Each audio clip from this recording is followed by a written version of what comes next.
So let's turn our attention to the United States after the end of the War of 1812. So with the Treaty of Ghent, things seem to have been basically a tie with the British. And of course, it didn't really deal with the Native American issues, but those, of course, will be worked out over time as America just continues to flex and to push the native groups, every tribe, off to a special holding area that would later be turned into Indian territory, then into reservations.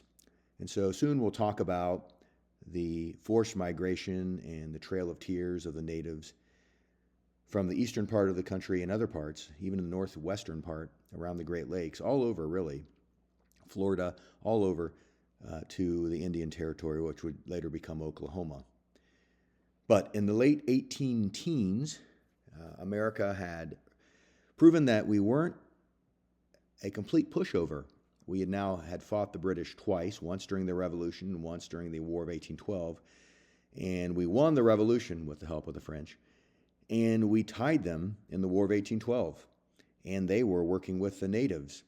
So America is coming into its own. It's coming of age. So after James Madison is president, we move on to a president named James Monroe. And he will take us through the late 18 teens and into the early 1820s. Before we get into the Monroe presidency too much, you remember this famous painting of George Washington crossing the Delaware River, ready to fight the Battle of Trenton on December 25th, 1776. It's the famous painting that we all know of George Washington, but what if we decided to not focus on George Washington? What if we focused on other things in the painting? Maybe the chunks of ice, which were not there.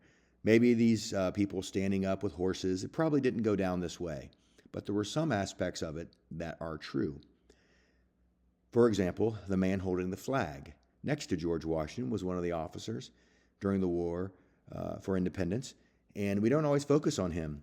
But if we zoom in on this painting, we know that this person holding the flag next to George Washington in this battle against the Hessians at the Battle of Trenton in 1776 would be future President James Monroe. So James Monroe would be our fifth president, and it's really kind of hard to imagine someone as popular as George Washington. But James Madison was almost on the same level.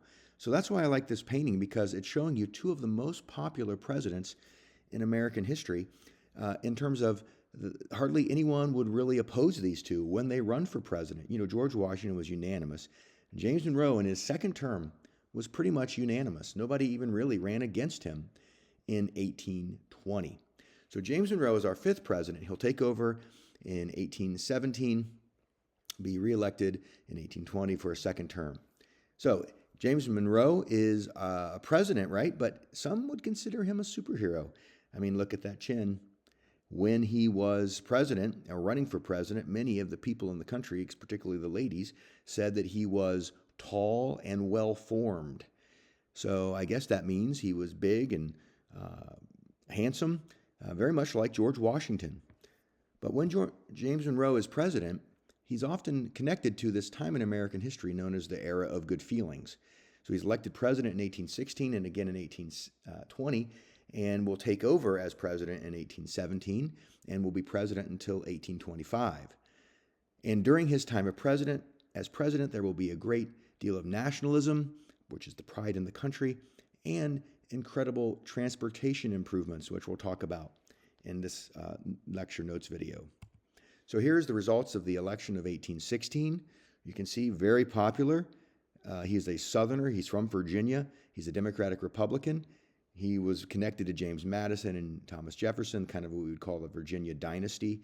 Those three presidents from Virginia right in a row. That's rare. It happens occasionally. That happened with Ohio in the late 1800s. But Virginia and Ohio always seem to produce a lot of presidents. James Monroe here will win quite easily in 1816 to become president, and over the next 4 years will only get even more popular. Like nobody really runs against him. The other party kind of folds, and they try to get behind John Quincy Adams, the son of John Adams, but John Quincy Adams was really connected with James Monroe. He was a Secretary of State. So no one really runs against James Monroe as the parties are in flux. They don't really know what's happening to the opposition. The Federalists have gone away. They faded out after the War of 1812. They're not really a thing anymore. James Monroe is really very much like George Washington in that everybody loved him. It was the era of good feelings. Now, it doesn't mean that everything went perfectly during his time as president. There will be some challenges. There'll be some panics with the banks and other things. But for the most part, James Monroe is considered a popular president, a two-term president. Of course, he stops after 2 terms because that was the precedent set by George Washington. Some of the things that happened when James Monroe was president would be securing our boundaries, for example. He would negotiate the Rush-Bagot Agreement with the British and would set the boundary between the United States and Canada at the 49th parallel. So after you get past the Great Lakes, it becomes a straight line. It's a parallel, right? A long line of latitude would be the boundary. So you remember that longitude, go kind of north-south. Latitude, like rungs on a ladder, run east-west. And so it's a line that's straight from basically Minnesota over to the Pacific Ocean. Where it can be straight, we make it a line of latitude. So that secures our border with Canada. And it's really the largest, friendliest border in the world. It might be a little bit rocky today in 2025, but hopefully it'll be restored, and the relationship with our biggest trading partner and neighbor, Canada, will be golden for many years. And we will also acquire Florida through the Adams-Onis Treaty. So Adams, as in John Quincy Adams, the Secretary of State, will work with the Spanish, and we'll technically buy it, but we kind of take it. The General Andrew Jackson is in Florida dealing with Native Americans, and he basically just claimed Florida for America, and Spain doesn't really want to have a fight. So we do this thing from time to time in American history where we buy it / take it with the threat of force, wink, wink. So that's how we get Florida, and sometimes it happens occasionally.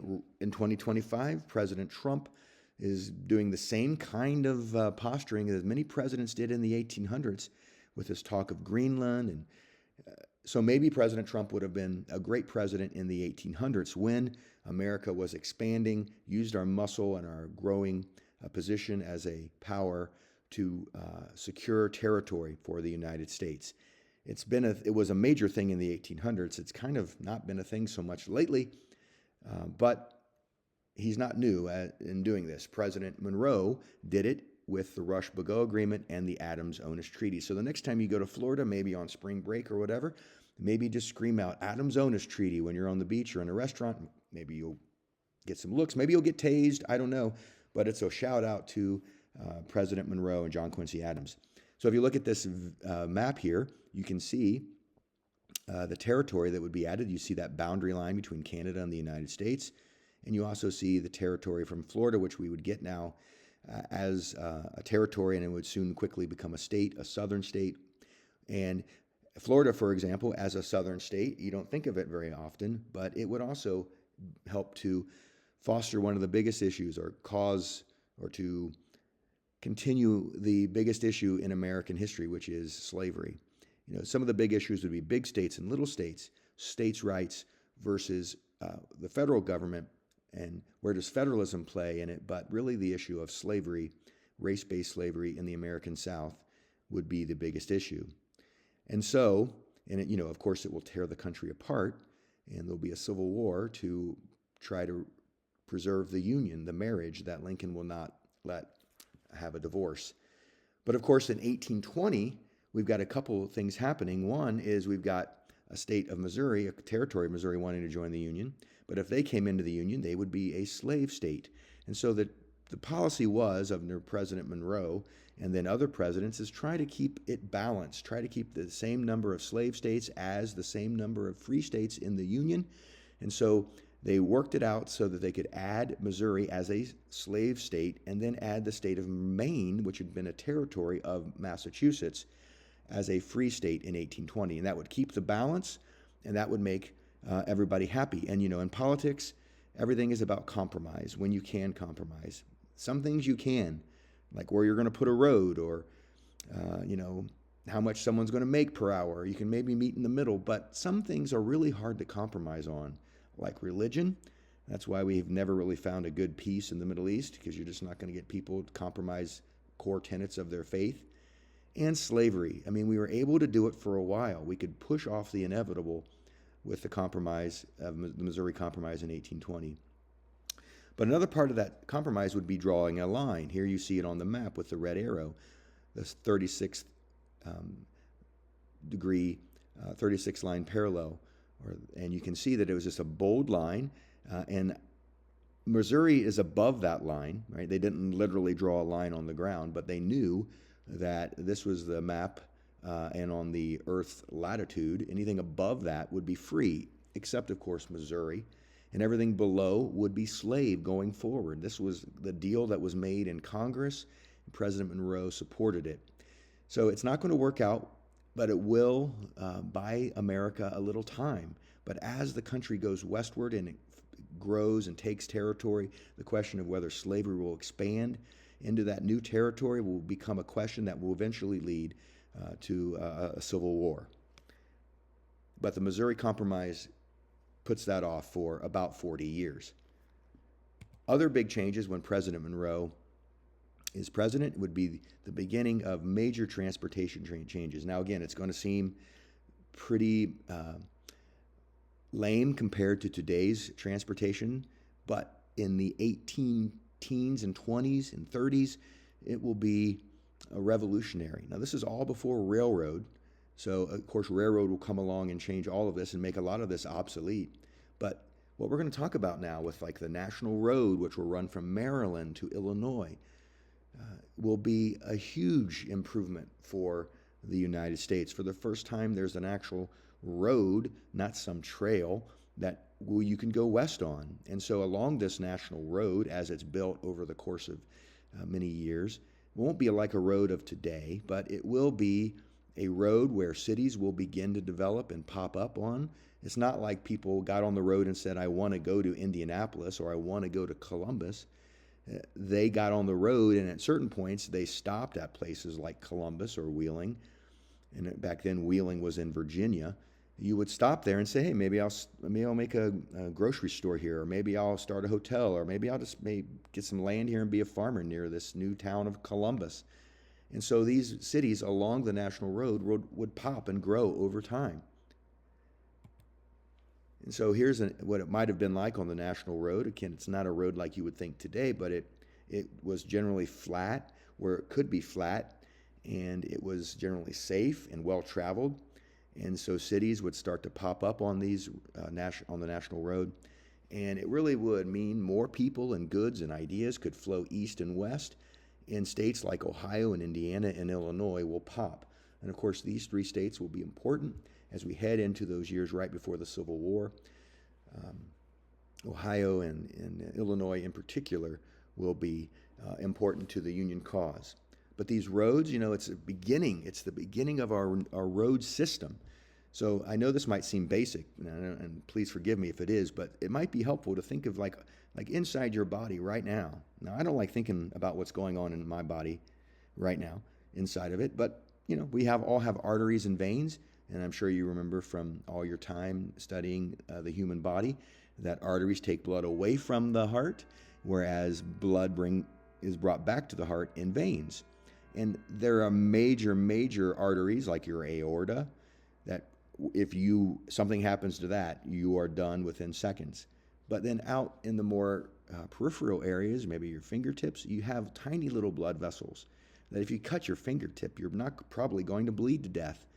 There are main arteries, and then there are smaller little veins and arteries that are out there. That's how it is with our transportation system today in the United States, right? You understand we have major arteries, and yet we have smaller roads that take us to more remote places. All of this started first with that national road. Today we have a very complex system of highways, intrastate, interstate highways, but it all began as part of the national road in the 18 teens and would be pushed along by President Monroe and the presidents that come after him. And you probably know about intrastate. These are highways that run within a state. They don't go outside of a state. And this is what we had for a long time until we get to the 1950s. After World War II, we develop an interstate highway system that, in theory, if you get on an interstate, you don't have to stop other than for fuel. There are no red lights. You could pull over at rest areas, but you're not going to be hit by red lights.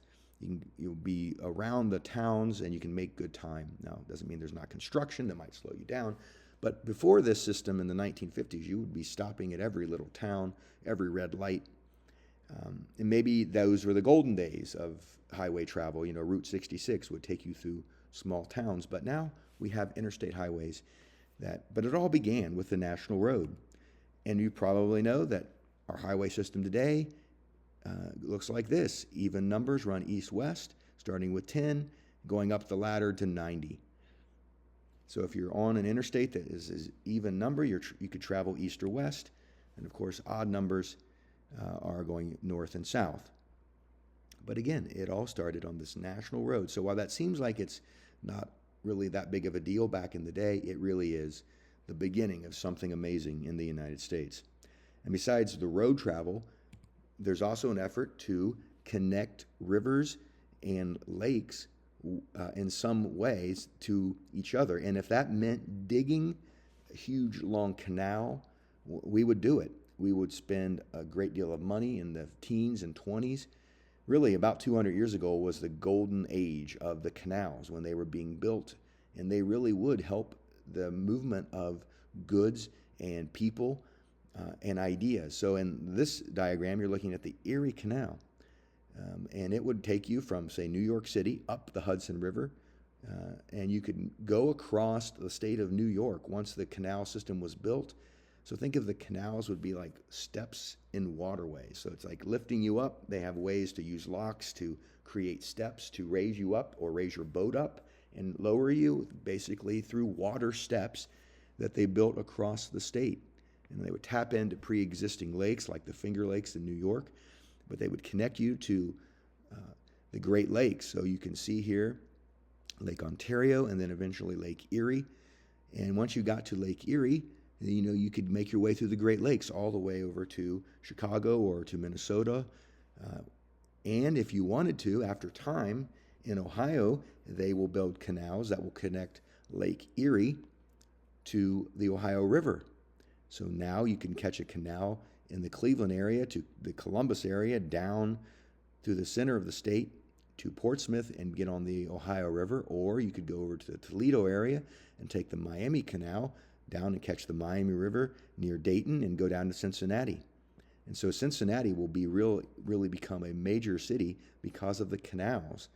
And of course, Ohio will really grow because of both the canals and the national road that runs through it.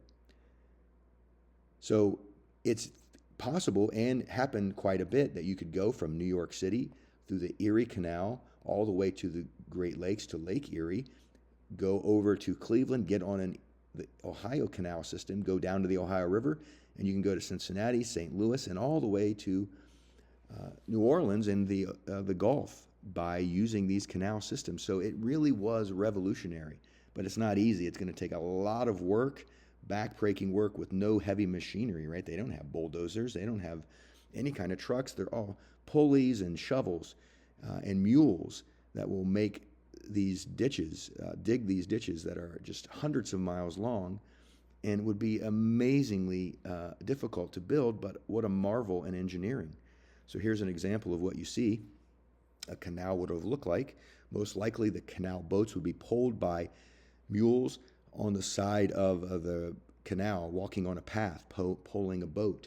This was the main way that canals were done until a little bit later when Robert Fulton would invent the steam engine, and then the canals would develop, the canal boats would develop a little bit more with an engine inside of it. But most of the time, in the early ages of canals, until railroads come and replace canals, they would be used with barges or canal boats being pulled by mules. Now, again, and I don't want to make you like, I already know all this, but it's important to think, how did this all happen? They have boats, but they've got to use animals to pull it. So let's do a little science. in our study of American history. So we all know what a liger is. It's a real thing, right? A liger is the biggest cat that we can produce on Earth, but it involves some study of genes and chromosomes. So in order to get a liger, you take a male lion and you breed that with a female tiger, and you'll get a liger, which is a big, giant cat. But if you took a male tiger and you bred him with a female lion, you'll get something different.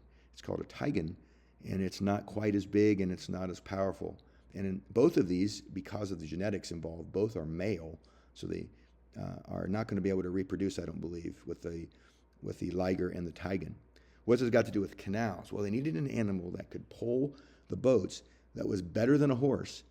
It had the qualities of a horse and had the qualities of a donkey. So what they will do is they will use a mule. So a mule will be maybe the most important animal in American history, right? A mule is the combination when you breed a female horse with a male donkey called a jack or a jack stallion, you will get a mule. If you reverse this, you'll get something else. It's not a mule, it's called a jenny, and it's not as good for what we needed it to be, which was an agricultural beast of burden, and it could pull these canal boats really well. So a mule is a man-created animal, a horse and a donkey, a female horse, male donkey, bred to give us a mule. And of course, a mule is sterile. It cannot have any babies generally. And it's a difference in chromosomes. A horse has 64, a donkey has 62. When you breed them and you get the mule, you get 63 chromosomes. And oddly enough, what's really strange is, let's go back even a little further, when George Washington was really a leader of this country in the 1780s, when he is not even president yet, he's still a leader. He's running Mount Vernon. Everyone knows who George Washington is on the planet. The King of Spain gives George Washington actually 2 Jack Stallion donkeys so that they can be bred with horses in America to really have a really good stock of mules in America. Well, one of the donkeys, the stallions, will die on the way to George Washington in Virginia, but one will live. His name would be Royal Gift because he was given to George Washington by Spain. And George Washington will use Royal Gift to breed with horses all through the American southern colonies. And many of the mules that were used in pulling of the canal boats were a descendant of the Royal Gift from Spain. And in many of the mules that we have today we think back and we say this really all began with George Washington. We don't use mules as much today, obviously, but even after World War II in the 1940s, America, when we were rebuilding Greece, sent mules to Greece for the farmers to use because they're still a very valuable tool. And they would pull these canal boats. The canal boats had captains on them, and the family of the captain would actually live on these boats. They would pull it all the way to the end, and then they would unhitch the mules, and they would just pull the boat the other way back to Maryland or whatever. So the canal system was complicated and yet glorious, and it cut the travel time and the cost of goods considerably.